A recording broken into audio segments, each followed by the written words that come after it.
space. Our mission is to create an environment where food is served as love, where everybody gets the basic nourishing element of love. And that's what we're here and that's what we're about. And you allow us to do that. You're as much a part of making that a reality as we are. So thank you all for being a part of this.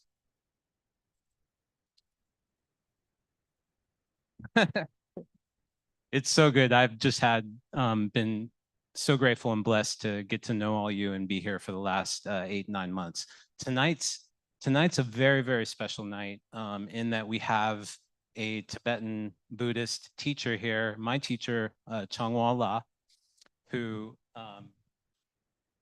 Chongwol is a Vajrayana teacher, a Buddhist practitioner since the age of 10. And later a monk in the Zen tradition. So he's traveled all over the world. He currently lives in Korea. I think he had 17 years in Zen? 16 years in Zen Buddhism, and has spent many, many years studying Tibetan Buddhism now. And over 4 decades, he's also studied transcendental meditation. So he is what you call a Renaissance man, and someone who's also dedicated his life to creating the same atmosphere that we're creating here, which is spreading love and doing good things for people. And so Chongwol's teaching and approach are rooted in the importance of karma and personal guidance. And he provides this for his daily Sangha in Korea, where he resides. And he also provides that to many of the volunteers here. So Chongwol, we're just very grateful for you to be here and look forward for your teaching tonight. And so we'll have about 45 minutes of Chongwol teaching, and we'll get to do some meditation. And I think that's about it. I'll turn it over to you. Hello. We'll start with a little prayer. Sangye chodang zogi jongnam na jangju baldu dang ni gapsu ji dagi jin zogi bezo nangi dula benjur sangye jur baisho. Sangye chodang zogi jongnam na jangju baldu dang ni gapsu ji dagi jin zogi bezo nangi dula benjur sangye jur baisho. Sangye chodang zogi jongnam na jangju baldu dang ni gapsu ji dagi jin zogi bezo nangi dula benjur sangye jur baisho. Samchen tamche de wadang dewe gyudang denpal gyur chek. Samchen tamche zongnil dang zongnil gi gyur dang jura gyur. Samchen tamche zongnil mepe de wadang ni jura gyur chek. Samchen tamche nireng jak dang ni dang jure dang. Somna nepal gyur chek. Om shobo wa shodo salva dharma shobo wa shodo I like to thank Free Food Harlem. Also, I'd like to thank this Emmanuel Church, which is making this possible. And I'd like to, of course, most of all, thank all of you. Yeah. The thing about Buddhism is a very, very it's a simple concept. The Buddhism, we usually don't consider Buddhism even like a religion. There's nothing to really believe. Just a cultivation to the point of understanding who you are, basically, who you are and what is all this. This is basically the heart of Buddhist understanding. So when you understand what is all this, then when I look at Harlem, I always think about exploration and experimentation. You know, that I always think of Malcolm X. And when I was growing up, I respected him very, very dearly. Why? Because he's one of the person who didn't go with the narrative, and he's the one of the person who actually explored different avenues and different methods, just like any other practitioners would. And I really do wish he finds that ultimate reality. And I also always do wish he come back and reign supreme once again. So then we'll talk about that reality. And it's a very honor for me even to be sitting here in his center of his own playground, and then I'll be able to disseminate this particular and transmit this knowledge to you and these teachings to you in his ground. So anyway, I'm very honored. The reality that he was looking for and the reality we are all looking for is the ultimate reality. It's not like, you know, when you look outside and there's a strife, there's a problem. The way the Buddhists describe it is like every wave in the ocean. If you are the ocean, we all under this certain kind of a trance that we think that we're the wave. And then we are separated. We're just the wave. Nobody's seen a wave just floating in the air. It's always part of the ocean. Yeah? But the thing is that people don't get that. Somehow, the narrative is always to tell you, you're not only a wave, just a wave, you're a particular kind of wave. And you are a particular kind of, you know, shape of wave, and you have to act like it. That's the problem. But then every wave is the ocean. Therefore, all you have to do is just let go. Relax into it. You have that sacred side within you to connect it to that. So if you look at like in the Asian world, you know, when I was growing up, I was very angry because I didn't like the narrative that I saw. Yeah? Have and have nots, racial, you know, all kinds of things that is not right. But then when I went to, and then you know, they penalize you for going outside the narrative. And so you keep your mouth shut. You know, Malcolm has a bullet in his head. That's dead. Yeah. So my point is, I wanted to explore, and that's why I ran away. I went to a meditation school, and then I ran away from the meditation school because it's not hardcore enough. So I went to India, and I found something really fantastic. There's like all walks of life, all kinds of people. They can experiment anything they want, and they leave you alone. So first time I went, I was just telling the story with my friends that I had to risk my life.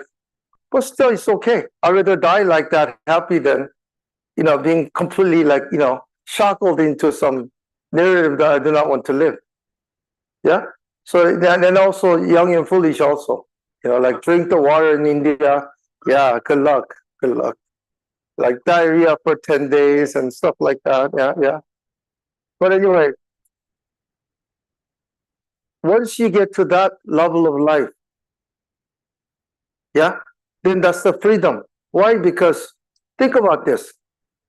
If you understand you are the ocean, number one, you have the power. You're free. Yeah? And you have the wisdom.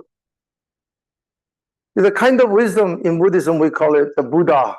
When you think of Buddha, some guy, some dude meditating under a tree. But the Buddha, concept of Buddha is awakened one. Awakened one to what? That level of reality is what we call Buddha. Everybody else is going into the constriction. I'm only this. You know, I have this much education. I make this much money. I have this kind of friends. No. Every one of you have that infinite sacredness in you. And you can connect to it. It's got nothing to do with the religion. Yeah? Every one of you have it. So how do you connect to it is the name of the game. Really? Yeah? So in India, they let you do that.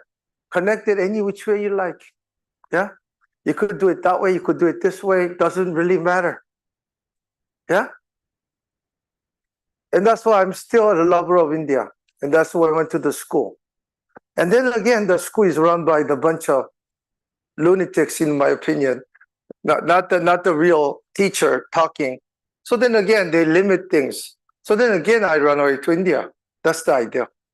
But anyway, that level of life in Buddhism, the definition of Buddha, when I say Sangye, Chodang, Sogi, Chongnam, that's in Tibetan, is Buddha, Dharma, Sangha, is talking about Buddha is talking about somebody who is awakened to that totality of life.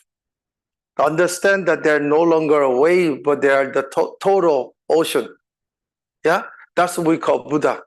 I don't care who you are. I don't even care what religion you believe in. It got nothing to do with it. It's just, that's the truth. And then the second thing is the wisdom. Is seeing the world from that perspective. That is the wisdom that they speak of. That's the enlightenment.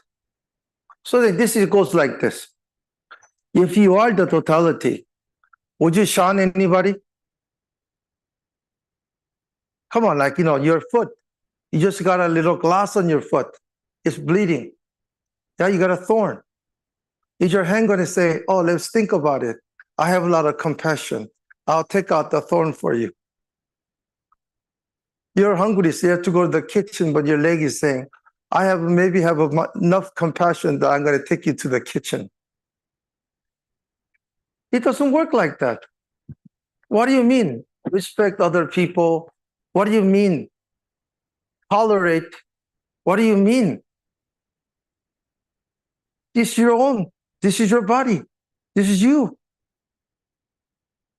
When you talk about that aspect of life, so then wisdom from that point of view is the awareness, understanding the interconnectedness of all things. That's the Buddha. He's awakened to that level of life. So then, let's look at another one. If you are the totality, is any part of your body, let's suppose you have 10 kids. You have 10 fingers, most of you. Let's cut off a few. Don't be greedy. You got 10 of them. Come on. That does not work, does it? Yeah? So then you need to tell me that in a society, certain kind of people you could do without them? You're going to look down upon them? You should have a respect towards them? Baloney. That's bury your finger. You're going to cut it? Stupid. That never happens. And this is what we talk about from the totality. The idea is that you guys are all equally precious. Equally precious. Not my kid is precious, my darling is precious, my mother is precious, but equally precious from the totality point of view. So that's the kind of place that you need to go. And that does not really require anything. It does not require like a middleman. Yeah, some guy in the middle telling you, you do it this way, you go to a good place. Tell you the truth, I don't want to go to heaven. It sucks. Forever. No freedom in it. If my mother is in hell, I'm going to hell. I'm not going to heaven. Don't give me that crap. Yeah? Where is your compassion? So if you are one with everything, what would you do? Yeah? That's the kind of attitude and the stance that will change. And the problem with the world right now is the exception of India and a few other countries I like, is that not only do they talk about the sacred side of life, but it's very dangerous to talk about that sacred side of the life. Why? Because they have an outside narrative, and if you don't conform to it, they like to penalize you. They like to put you in there. Yeah? Not only that, but they make a very narrow narrative. Yeah? And then they like to lock you in there. So you never go back here. So if I was born in Harlem, I'll probably have a bullet in my head like about 10 years before Malcolm. Yeah? Because I'll be too radical. Malcolm X will look at me and say, damn, man, you are too radical. That's what he'll say. But not even a day go by, I'm thinking about that. Yeah? So then this is the level of life I would like you to get in touch with. And that's something I would like to help you to maybe share with you the few methods to how to do that.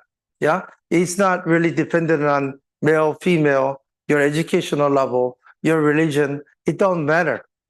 The bottom line is that you all want to be happy, don't you know? And that's the bottom line. Yeah? I don't care what religion you believe in, what kind of thing you do. They all want to be happy. They all want to get to the cause of happiness. They all want to get out of suffering. They all want to know the cause of suffering. That's the bottom line, really. Yeah. So then how do you do that? Yeah. So then basically the cause of suffering is that you're not in touch with your own. Imagine if you're the ocean. Would you ever lack anything? No, you don't. So you think about one thing. If you have the goal of every action, so like, yeah, I'm hungry, so I want to eat this. Certainly, your stomach is hungry, but you're not attached to it. You have the fulfillment. Are you really the slave to eating? No. You certainly will eat, but you will not have attachment to it. When you want something, yeah, like I want a fame, so I want to put somebody down in the process. Why?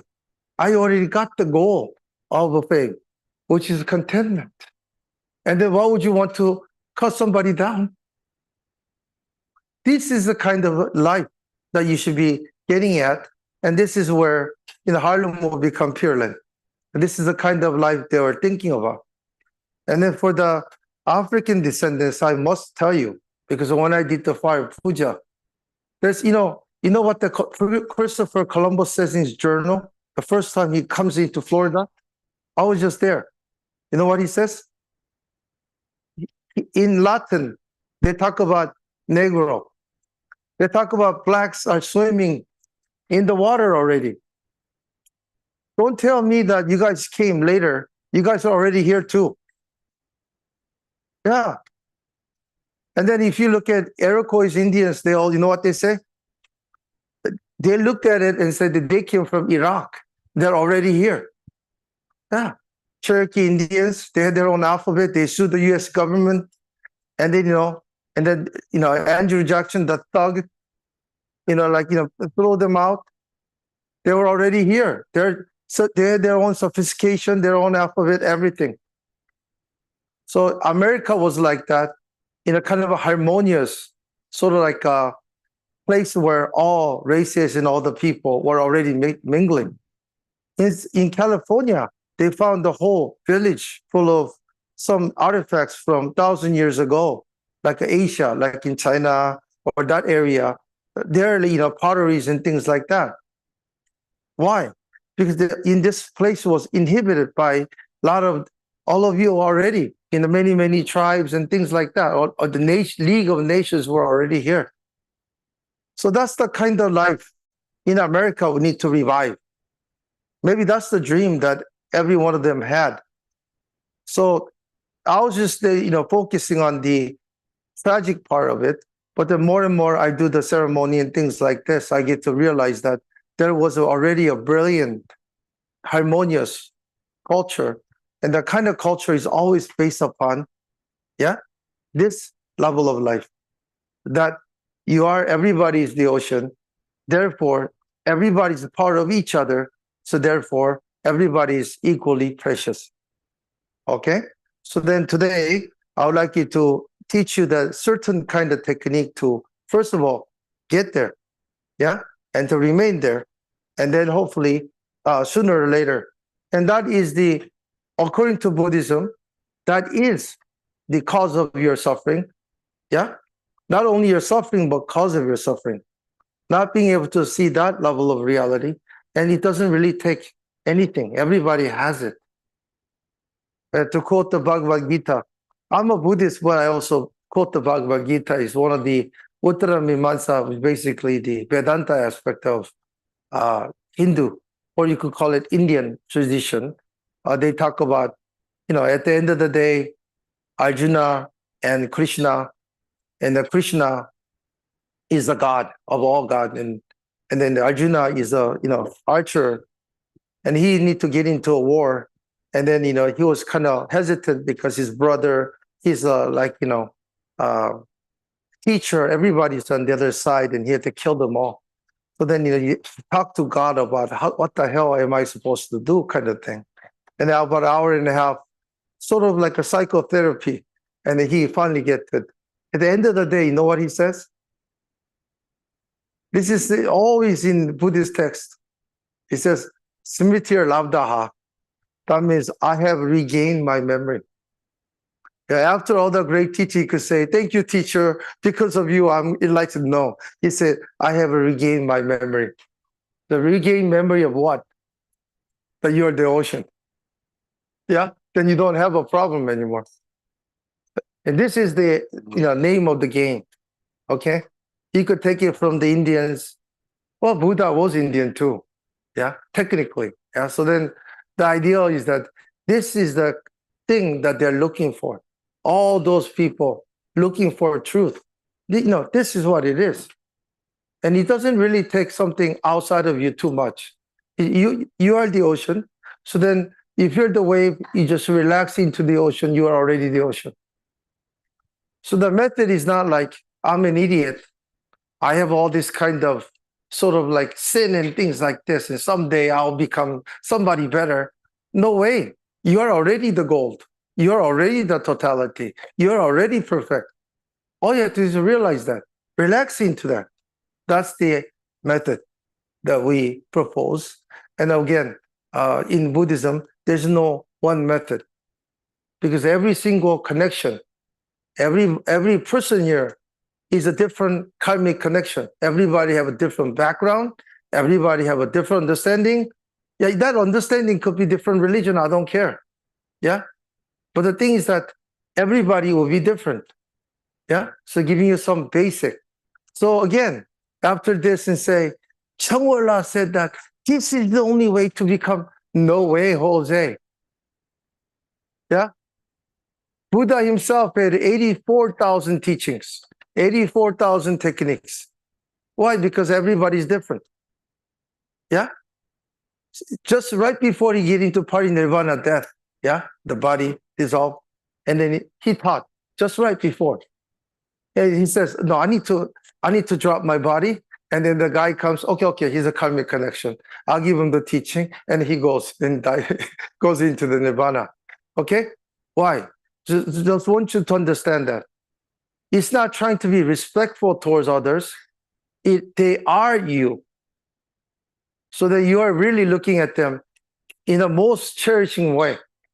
Okay? Just like your own children, your own 10 fingers. Yeah? That's how you go. Okay? So let's start with this. And that's the purpose, okay? Yeah, there's no such thing as a Buddhism. Yeah, there's only reality, and you're becoming one with the reality. That's it. Yeah. So let's the thing that I wanted to share with you today is basically the refuge. Refuge is this. How do you place your mind in a place where that is a totality? How do you place your mind? Yeah? In a place where there's no suffering and no cause of suffering. Yeah? So according to this model, it's very, very easy. Yeah? You just have to, number one, relax your sense of self, of your only attachment to who you think you are. Yeah? That's the first step. So this is a refuge. This is the first thing you learn. A different way of doing that, doesn't matter. Yeah? If you want to, listen to, some people, lock themselves in the room and they listen to, Michael Jackson or something, I don't know. But, or James Brown, I don't care. But things that brings you this particular state, do it. I don't care. But the thing is that this has two parts. Number one, then how do I get into that state? Number one, first, relaxing yourself. How do you relax your sense of self? If you try to relax your sense of self, usually doesn't work because your sense of self is working. So this is how you do it. So one of the ways to do it is our practice. Place your mind, relax, and then you could put, we in the Buddhist will put Buddha. His Holiness the Dalai Lama says, no. If you're a Christian, yeah, Jesus, yeah. And then you know what he says? I like the baby Jesus. Put the Mother Mary holding baby Jesus in the front. No problem. And then if you're, Islam, Muslim, then you could think of whoever it is, is your, holy person. And then what you do, or anybody else for that matter, or some people like to use their own mother. Yeah. A lot of times I use my own teacher, my Zen teacher. She's a female teacher of the highest grade, not as a female teacher, as a teacher, period. Yeah. And then she's passed away, unfortunately. I wanted her to see me, yeah, arise to the level of something, to the ocean.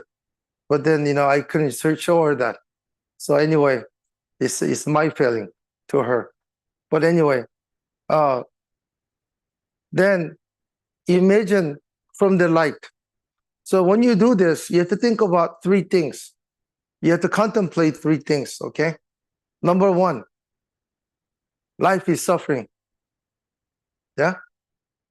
Life is suffering. Even the pleasure is cause of suffering. Yeah, because if you have something, you don't have it next day.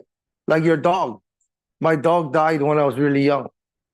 It just, up to today, I do not have any pet. Because that it was so painful that it kind of outweighs, the pain outweighs the pleasure almost. Yeah? He died. His name was Johnny. John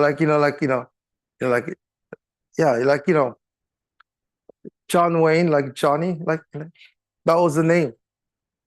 And then, again, the pleasure, if it's attachment, there's always the, suffering involved. Yeah. So I just want you to know these are the kind of things that you do. So anyway, number one, life is suffering. Not in a sense that if you're living a good life and thinking, I don't have any problem, and you have to constantly think life is suffering. No, that's not like that. Okay. If you look at the mechanics of how suffering arises, it's from that attachment. And then that the life is like that. So then you want to get out of that. And then the place where you're leaning, place where you're taking refuge, or place where you're relying, is a place that has the ability. So like if you're the wave and you think you're the wave, understand that as a wave, it has some defects. It has some faults. Okay? That's what you're saying. So where do you want to rely on? The totality of all the ocean. Does the ocean has the ability? Of course. What are you thinking about? Yeah? So then the second thing you have to contemplate is the fact that you have to understand. Yeah? You have to understand that there is no. Yeah? That place has the ability to take care of you. And then the third thing you have to rely on is the understanding. Contemplate that place will never betray you. Yeah, why? Because the ocean, you are part of the ocean. Where can you go? It could never betray you. It has no sense of singularity or the sense of self. So you will not. Yeah? So that's the idea. So have these three belief or this understanding, and then you begin to connect to that place. So the form doesn't really matter. Whatever makes sense to you, you could put it in front. Okay? And then you say, you could put it on the screen if you want. Namo Guru Nam Buddha Nam Dharma Nam Sangaya. And then they got a little nice.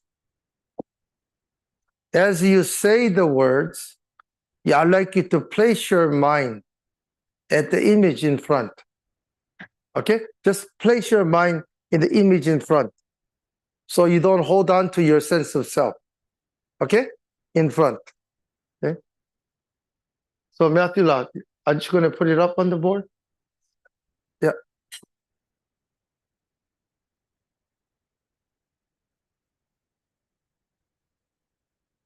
Okay, so the idea about Namo Gurubhya, Namo Buddhaya, Namo Dharmaya, Namo Sanghaya. In Buddhism, Namo is I take refuge. The Gurubhya, Guru is a living tradition. Anybody who's enlightened, you don't care who it is, the living tradition of enlightenment coming up to here today is has to be a live one. Okay? And then Namo Buddhaya. So then you make a connection and you make a refuge to the Buddha I told you the Buddha is the perspective of the totality, all the ocean itself. Namo Dharmaya. So Dharma is the ideal of managing and seeing the whole world from the totality is the Dharma. Okay? So you don't look at it like, I'm Chongwol, I'm an Asian man. I have this much education. So I like this kind of people. I don't like this kind of people. That's not the Buddha. Perspective of the Buddha. That's not the perspective of the Dharma. The perspective of the Dharma is you are the ocean. So therefore, every part of you, anybody is equally precious because that's part of you. Yeah?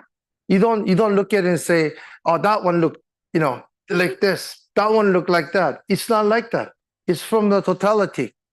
And then when you appreciate somebody, from the totality you appreciate. Yeah? From the whole picture. So every little part, it's like you drew a picture and some part is missing. It looks it stands out. Just the part, just like in the textbook. When you have a spelling error, that's the only thing shown. For the editors, that's the only thing shows up in the whole book. It's like that. Well, how can you not use that?